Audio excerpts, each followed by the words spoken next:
एक बार फिर से आप सभी का वेलकम है मेरे एक्सेल दर्शन यूट्यूब चैनल पर। आज मैं आपके लिए एक न्यू और ख़ास वीडियो लेकर आया हूं। इस वीडियो के माध्यम से मैं आपको ऐसे शॉर्टकट्स के बारे में सिखाऊंगा जो आपको वर्ड, एक्सेल और पावर पॉइंट पर काम करते समय हमेशा प्रयोग में आएंगे। पहली जो शॉर्टकट कमांड है Ctrl+A। कंट्रोल ए का प्रयोग हम प्राय डॉक्यूमेंट को सिलेक्ट करने के लिए प्रयोग करते हैं। मैं इस कंप्लीट पेज को सिलेक्ट करना चाहता हूं तो मैं कीबोर्ड से कंट्रोल ए प्रेस करूंगा तो देखिए यहाँ से मेरा कंप्लीट डॉक्यूमेंट सेलेक्ट हो गया है। उसके बाद आप चाहें तो इसे बोल्ड, इटैलिक, अंडरलाइन, अन्य जो फॉर्मेटिंग आप आसानी से अप्लाई कर सकते हैं। इसी प्रकार से मैं एक्सेल की फाइल पर आता हूँ और यहाँ पर भी मैं कंट्रोल ए जैसे ही क्लिक करूँगा तो मेरा यहाँ पे कंप्लीट जो सीट है वो यहाँ से सेलेक्ट हो जाती है। उसके बाद अगली जो कमांड है Ctrl+B। कंट्रोल बी का प्रयोग डेटा को बोल्ड करने के लिए किया जाता है।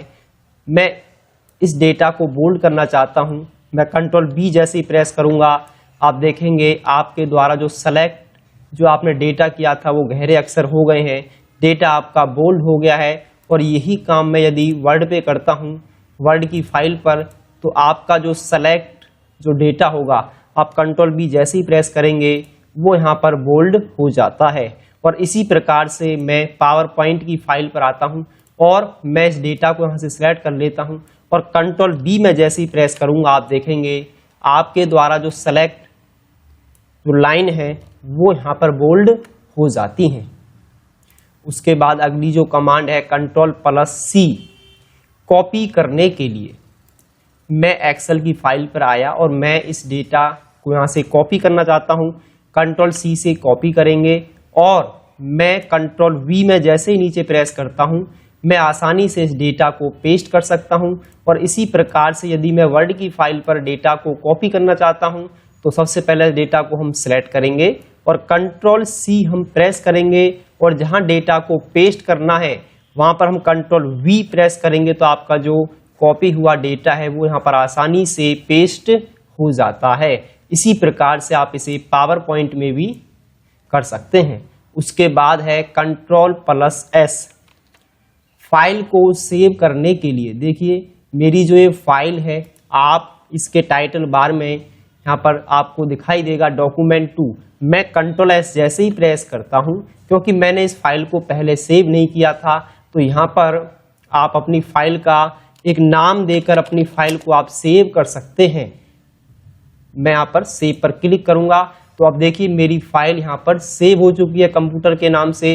इसी प्रकार से मेरी जो एक्सेल की फाइल है वो पहले से सेव है तो मैंने जो भी डेटा में इसमें बदलाव किया है उसको इसी फाइल में सेव करने के लिए Ctrl+S हम प्रेस कर देंगे ताकि हमने जो बदलाव किया है वो इसी फाइल के अंदर हमारा सेव हो जाए। और वही काम आप पावर पॉइंट पे भी सेम कर सकते हैं। Ctrl+F। Ctrl+F का प्रयोग हम किसी वर्ड को फाइंड करने के लिए प्रयोग करते हैं। मैं Ctrl+F प्रेस करूंगा और देखिए यहाँ पर एक नेविगेशन टूल यहाँ पर ओपन हो गया है, एक विंडो ओपन हो गई है। और यहाँ पर मैं जो भी वर्ड में यहाँ पे टाइप करूंगा तो ऑटोमेटिक वो आपके पेज के अंदर यहाँ पे हाईलाइट हो जाता है। तो इस प्रकार से आप Ctrl+F का प्रयोग करके अपने वर्ड को फाइंड कर सकते हैं। और मैं एक्सेल की फाइल पर आता हूँ और मैं Ctrl+F का प्रयोग करूंगा तो आपको यहाँ पर एक विंडो यहाँ पर दिखाई देगी और यहाँ पर मैं टाइप कर देता हूँ RATH रथ।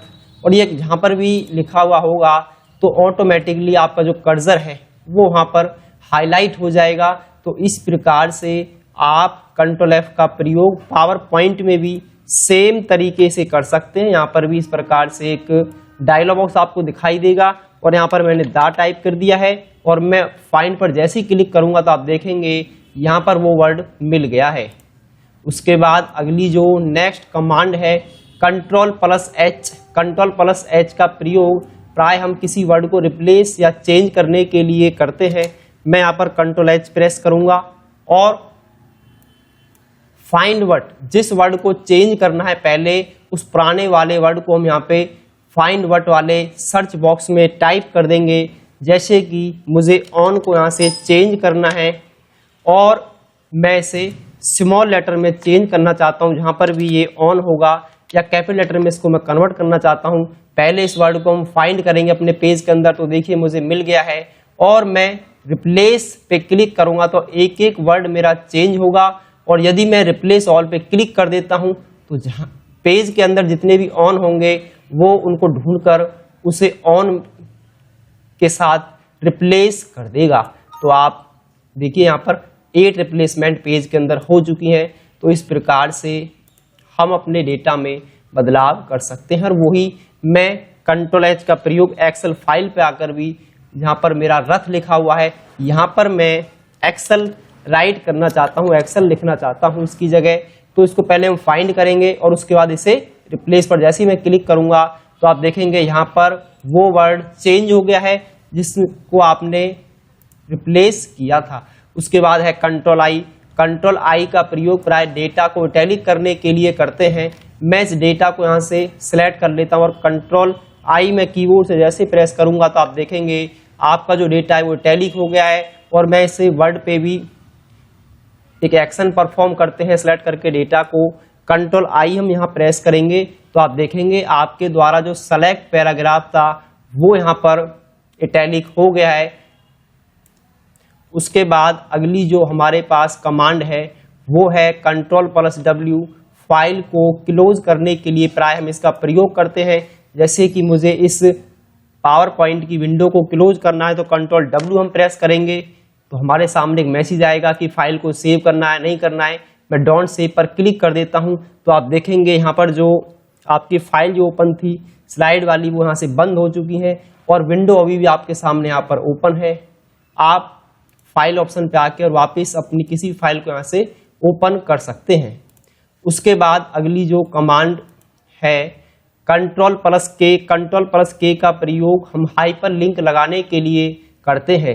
जैसे कि मैं इस वर्ड को यहाँ से सिलेक्ट कर लेता हूँ और कीबोर्ड से Ctrl+K हम प्रेस करेंगे और जो फाइल आपको इससे लिंक करनी है, जो इससे रिगार्डिंग आपका डेटा है, जो इससे संबंधित डेटा है, आप यहाँ पे उस फाइल को सिलेक्ट कर लेंगे। और इस फाइल को मैंने सिलेक्ट कर लिया है, मैं ओके पर क्लिक करूंगा और देखिए यहाँ पर आपकी जो फाइल है वो लिंक हो गई है। लिंक को ओपन करने के लिए आप यहाँ पर क्लिक करेंगे और देखिए जो फाइल आपने लिंक की है वो सारा डेटा आपके सामने यहाँ पर आसानी से ओपन हो जाएगा। उसी प्रकार से आप वर्ड के अंदर भी एक पूरी लाइन को भी आप Ctrl+K का प्रयोग करके लिंक अप्लाई कर सकते हैं। और मैं यहाँ पर देखिए जो भी फाइल मुझे यहाँ पर दिखाई दे रही हैं उन फाइल को यहाँ से मैं इस पे लिंक कर देता हूँ। और लिंक को ओपन करने के लिए आप कंट्रोल बटन कीबोर्ड से दबाकर रखेंगे तो आपको यहाँ पर एक हैंड का सिंबल दिखाई देगा। आप माउस की बटन को इस पर क्लिक करेंगे लेफ्ट बटन को तो आपका जो हाइपर लिंक है वो यहाँ पर ओपन हो जाता है। तो इस प्रकार से जो आपकी फाइल लिंक करानी है उसको आप यहाँ से जोड़ सकते हैं, लिंक कर सकते हैं Ctrl+K का प्रयोग करके। Ctrl+N का प्रयोग न्यू फाइल लेने के लिए प्रयोग करते हैं। मैं यहाँ पर Ctrl+N जैसी प्रेस करूंगा तो आपके सामने बिल्कुल न्यू विंडो यहाँ पर ओपन हो जाएगी अलग से। आप इसमें नया रिकॉर्ड इस फाइल में आप टाइप कर सकते हैं, इस फाइल में आप राइट कर सकते हैं। उसके बाद अगली जो कमांड है Ctrl+O कमांड का प्रयोग प्राय फाइल सेव हुई फाइल को ओपन करने के लिए करते हैं। मैं कीबोर्ड से Ctrl+O प्रेस करूंगा, आप देखेंगे आपके सामने यहाँ पर ओपन एक डायलॉग बॉक्स ओपन होगा। तो यहाँ से जो फाइल आपको ओपन करनी है आप उस फाइल पर सेलेक्ट करेंगे और ओपन बटन पे क्लिक करेंगे तो आपके सामने यहाँ पर जो आपको फाइल ओपन करनी थी वो आपके सामने यहाँ पर ओपन हो जाएगी। उसके बाद अगली जो कमांड है Ctrl+Y का प्रयोग प्राय रीडू के लिए किया जाता है। मैं यहाँ पे Ctrl+Y प्रेस करूंगा तो आप देखेंगे यहाँ पर जैसे मैंने यहाँ पे एक वर्ड टाइप किया, the computer is an electronic machine और मैं यहाँ पे कंट्रोल वाई में जैसे प्रेस करूंगा तो आप देखेंगे वो वर्ड यहाँ पर रिपीट हो गया है, और कंट्रोल जेड में प्रेस करता हूं तो यहाँ पर वो वर्ड आपका बैक आ गया, यानी अंडू हो गया है। और वापस उस वर्ड को लाने के लिए आप कीबोर्ड से कंट्रोल वाई जैसे ही प्रेस करेंगे तो जहां पर आपने काम को छोड़ा था वहां पर कंट्रोल वाई उसको रीडू कर देती है। Control Z control Y common command है, जब भी आप किसी भी एक्सेल पे, वर्ड पे, पावर पॉइंट पे काम करते हैं तो आपको हमेशा ये कमांड काम में आती हैं। कंट्रोल पी करंट पेज का प्रिंट निकालने के लिए हम कंट्रोल पी का प्रयोग करते हैं। देखिए दोस्तों, मैंने कंट्रोल पी प्रेस किया तो आपके सामने उसका प्रिंट प्रीव्यू हमें यहाँ पर दिखाई देगा। कितने पेज निकालने हैं, किस प्रिंटर से निकालने हैं, वो हमें सारे ऑप्शन यहाँ पर दिखाई दे जाते हैं। और इसी प्रकार से मैं एक्सेल के डेटा को भी प्रिंट करा सकता हूँ कंट्रोल पी करके, क्योंकि ये जो कमांड है ये तीनों जगह, तीनों फाइलों पर एक जैसा ही एक्शन परफॉर्म करेंगी। कंट्रोल एस आपके फाइल को सेव करने के लिए होता है, जो कि यहाँ पर रिपीट हो गया है। कंट्रोल यू का प्रयोग हम अपने शब्दों को, वर्डों को अंडरलाइन देने के लिए प्रयोग करते हैं। मैं इस डेटा को सिलेक्ट कर लेता हूं और कंट्रोल यू में जैसे ही प्रेस करूंगा आप देखेंगे इन संख्याओं के नीचे अंडरलाइन अप्लाई हो जाती है, या आप किसी स्पेसिफिक वर्ड के नीचे भी अंडरलाइन अप्लाई कर सकते हैं। मैं इस पैराग्राफ को यहाँ से सिलेक्ट कर लेता हूं और कंट्रोल यू में जैसे ही प्रेस करूंगा तो आप देखेंगे इसके नीचे यहाँ पर अंडरलाइन अप्लाई हो गई है। उसके बाद अगली जो कमांड है कंट्रोल जेड, और वो मैंने आपको बता दिया है कि बैक आने के लिए यानी अंडू करने के लिए हम कंट्रोल जेड का प्रयोग करते हैं, और कंट्रोल वाई प्रेस करेंगे दोबारा से आपके अंडरलाइन यहाँ पर अप्लाई हो जाती है। उसके बाद है कंट्रोल एक्स का प्रयोग प्राय लाइन पैराग्राफों को कट करने के लिए इसका प्रयोग किया जाता है। मैं इस पैराग्राफ को यहाँ से कट करना चाहता हूँ तो कंट्रोल एक्स हम प्रेस करेंगे, और जहां पर मुझे इसको पेस्ट करना है कंट्रोल वी में जैसी प्रेस करूंगा तो यहाँ पर आपका जो डेटा है वो यहाँ पर पेस्ट हो जाता है। तो कंट्रोल वी जो कमांड मेरे से छूट गई है, कंट्रोल वी एक ऐसी कमांड है जो आपको हमेशा डेटा को पेस्ट करने के लिए काम में हमेशा आएगी ही, क्योंकि जब भी आप Excel, Word, PowerPoint, Paint, Notepad पे जब भी आप वर्क करते हैं तो हमें डेटा को कई बार कॉपी पेस्ट करना होता है, या हमें अपने फोल्डर में भी डेटा को कॉपी पेस्ट करना होता है। तो वहां पर ये कॉमन कमांड होती हैं जो आपको ऑलमोस्ट हर जगह आपको काम आएंगी। Thanks for watching my YouTube channel.